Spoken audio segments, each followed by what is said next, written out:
Do you guys want to see a birthday card that my fiance made for me years ago?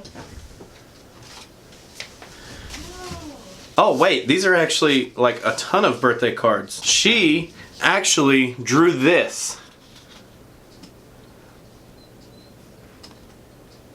She's not popping in here and stopping me from saying this, so this isn't going to be nearly as funny as I thought it would be.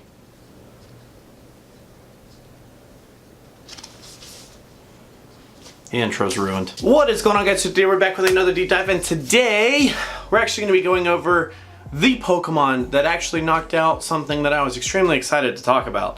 I was extremely excited to talk about Raichu, which is probably going to be pushed back to next week, but well, I know it's going to be pushed back considering today's Friday. Golduck actually took precedence over Raichu because of the way that things were voted for. And unfortunately, I'm going to have to push Raichu back to probably Monday unless something crazy happens in between now and when I record these. Today we're looking at Golduck, who oddly enough does not carry the Psychic typing, which I believed for like half of the research that I did for this, so I had to go back and redo my stuff. Pure Water type for Golduck, maxing out at 2450 with a 0 on attack, 10 defense, and 14 stamina. Yes, I did double check that. At level 23.5, which does actually yield an exact 1500, which actually gets you the best stat product available inside the Great League for Golduck. Now, if you actually compare Golduck up against the entire Timeless Cup and you actually try to look at bulk and stat product here, 92nd in bulk is not quite that great. 76th in stat product definitely is looking better, but definitely still not great. But of course, all this does come from base stats with a 191 on attack, 162 on defense, and a 190 on stamina. That's okay. There's no qualms there. Of course, we know that's only half of the picture. We need to look at our moves to get the entire picture here. And oh my gosh, do we have a ton of moves to go through. So I'm not actually going to go through every single one of these because that would literally just take me forever. I am going to highlight some things though really fast. Water Gun and Confusion are our two fast moves that basically we have to choose from.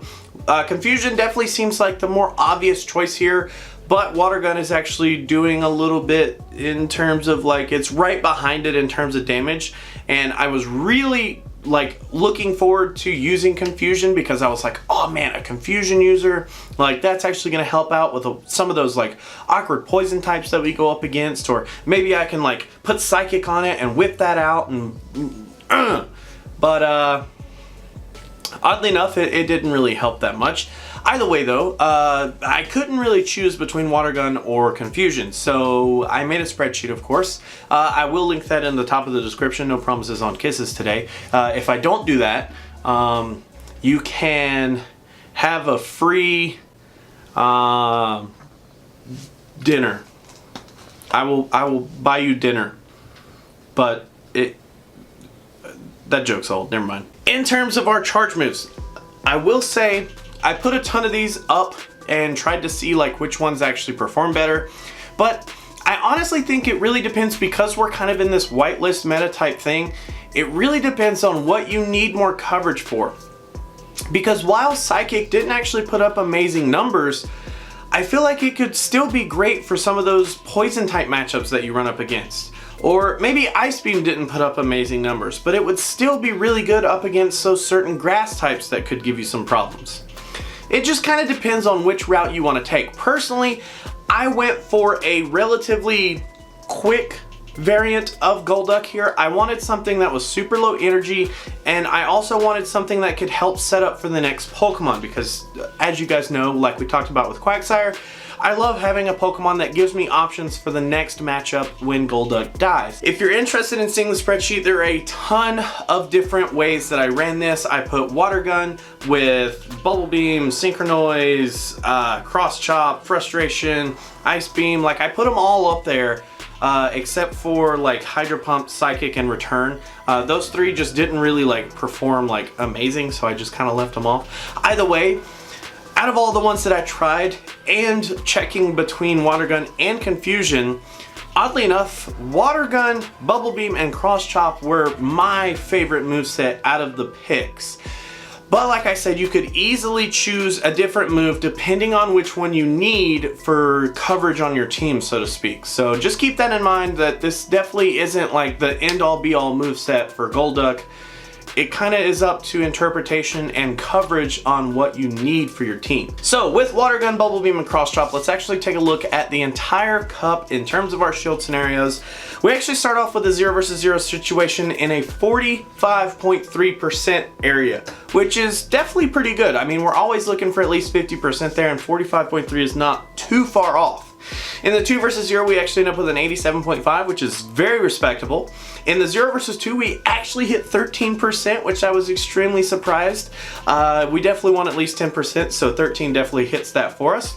And lastly, in the 2 versus 2, we actually do a little bit better than our 0 versus 0 by clocking in at 56.8. So all in all, those are pretty standard numbers. Those are, I mean, basically numbers that we would expect to see on pretty much a ton of other meta-relevant Pokemon. But when we get into the meta, this is kind of where Golduck does seem to fall apart just a little bit. The 0 versus 0, we actually have a 29.7%, which is nowhere near 50.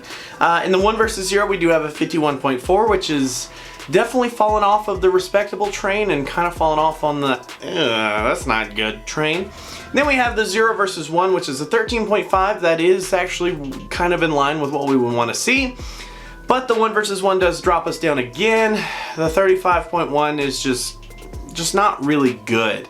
So unfortunately, we do lose a lot of steam when it comes to the meta. And that's probably because there are a ton of threats that we actually have to deal with now that kind of don't let us inflate the numbers a little bit to look good. So if we actually take that 1 versus 1 shield scenario, remember it's the 35.1, and we break it down into wins and losses, let's actually look at the wins that we have here. Cast form in its Sunny form, Ninetales, Torkoal, Typhlosion, Charizard with Air Slash, Drapion, Sudowoodo, Charizard with Fire Spin, Cast form in its Snowy form, Blaziken, Celio, Blastoise, and Glalie. Those are pretty respectable. I mean, with Water Gun being the fast move that we have here, a ton of the fire types would make total sense to show up in our win column. Now in terms of our losses, here we go. This is a long list. Haunter, Skuntank, Venomoth, Banette, Shelgon, Lantern with Water Gun, Frostlass, Quagsire, Whiscash, Lapras, Dragonair, Cast form in its Rainy form, Muck, Meganium, Venusaur, Ivysaur, Kingdra, Swampert, Lantern, Sceptile, Blossom, Gloom, Victory Bell, and Ludicolo. Okay, so out of all the losses, there are some pretty big expectations here. The big grass types are basically going to be a pretty big expectation. We do have a couple of electric type moves that we got going on here, like with Lantern. And then outside of that, it's pretty much just kind of a neutral battle, and it kind of comes down to what stats do better than others. But if we actually take this entire pool of losses and we take a look and try to put these into categories, the first big category, like I mentioned already, is the grass types. Things like Ludicolo, Victreebel, and Gloom definitely do give us a ton of problems, considering that our typing is going to be weak to that. So one of the best things that I like to use up against the grass types is going to be a poison type. Fire types are just fine here, as always, but Ludicolo is going to prove to be a little bit of a problem depending on what moveset variant they are going with. So the poison types actually make a ton of sense here, or you could go with a bug type fast move either way.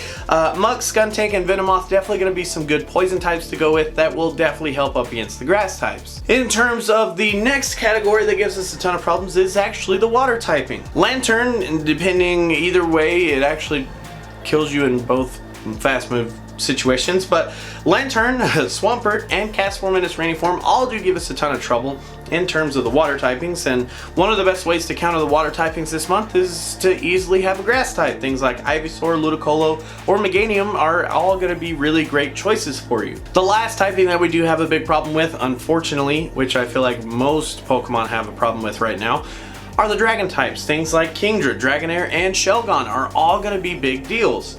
And since we've already talked about our bully Yeel Faithful at the beginning of this video, the reason that I wanted to cover Raichu so much is because it does have access to Charm, which is going to be one of the best ways to actually mitigate a ton of that dragon damage.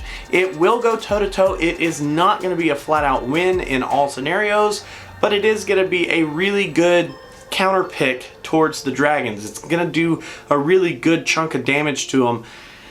Although Dragon Breath is going to be really hard to overcome either way, it is going to be a pretty good option. Other than that, though, if you don't want to run Raichu, basically the ice types are going to do really good here, like Celio or Glalie. They're always going to do really good up against the ice types. But the big problem there is Kingdra is going to be the odd man out because it is not going to have a weakness to ice. It only is weak to dragon or fairy. That's why I bring up Raichu. So either way, that is actually going to be it for Golduck today, guys. Thanks so much for hanging out. Thanks so much for watching. Golduck is definitely an interesting pick. I don't think that I would put it on a team personally, but if Golduck is one of your favorite Pokemon and you want to use it, it's definitely viable in certain scenarios. So it's definitely not like an absolute no. It's just interesting. So as always, if you want to help dictate what the next deep dive is, don't you dare do any voting other than Raichu before you vote for anything else, because I definitely want to cover Raichu. But if you want to help dictate what the next deep dive is, you can always go down into the Discord, which is linked in the description below. Help dictate what we actually talk about next. But until then, until Monday, guys, I'm going to go ahead and head out and see. Thank you guys so much for watching. Always remember that if you like to like videos, you could do that, but if you don't, you could be that guy. Otherwise, let me know what you have to say down in the comments below about the video. I do highly appreciate you guys watching. If you guys want to support me in any way, there are several links down in the description for Patreon, joining the community here on YouTube, or even just directly PayPal if that's your thing. I greatly appreciate everyone's name that's on screen, as you guys have showed some sort of support outside of just viewing the videos, and I thank you guys. You don't understand from the bottom of my heart. So until our next video, guys, I will catch you then.